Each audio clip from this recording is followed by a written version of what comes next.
അങ്ങനത്തെ കാര്യങ്ങളൊന്നും നമുക്ക് ഫീൽ ചെയ്തിട്ടില്ല. നമ്മളിനി ഒരു ഭരണസമിതിയിൽ ഇരിക്കുമ്പോഴായിരിക്കും അതൊക്കെ എന്താണ് കൊണ്ടുവരേണ്ടതെന്നൊക്കെ മനസ്സിലാവുന്നത്.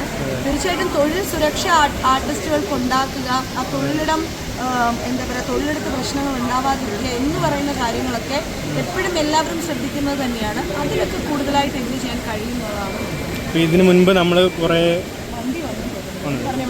ഇതിനു മുൻപ് കുറേ ഇപ്പം ഷൂട്ടിംഗ് സെറ്റിലാണെങ്കിലും സ്ത്രീകൾ അനുഭവിക്കുന്ന പല പ്രശ്നങ്ങളെ പറ്റിയൊക്കെ ചർച്ച ചെയ്തിട്ടുണ്ട്. അപ്പം ഇപ്പം ശ്വേത ചേച്ചി വന്നതിലൂടെ ഇനിയുള്ള ആണെങ്കിലും മാറ്റങ്ങൾ അവിടെ ഒറ്റയടിക്ക് മാറ്റങ്ങൾ കൊണ്ടുവരാൻ പറ്റും എന്നുള്ള പ്രതീക്ഷയൊന്നുമില്ല. നമുക്ക് എല്ലാ ബന്ധപ്പെട്ട അസോസിയേഷൻസുമായിട്ട് ഇതൊക്കെ സംസാരിക്കാം എന്ന് മാത്രമേ ഉള്ളൂ.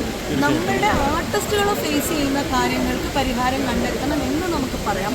അല്ലാണ്ട് ഒറ്റയടിക്ക് സിനിമ ഇൻഡസ്ട്രിയെ മാറ്റിമറിക്കാനൊന്നും നമുക്ക് പുരുഷന്മാർ വിചാരിച്ചിട്ടും സാധിക്കില്ല, സ്ത്രീകൾ വിചാരിച്ചാലും സാധിക്കില്ല.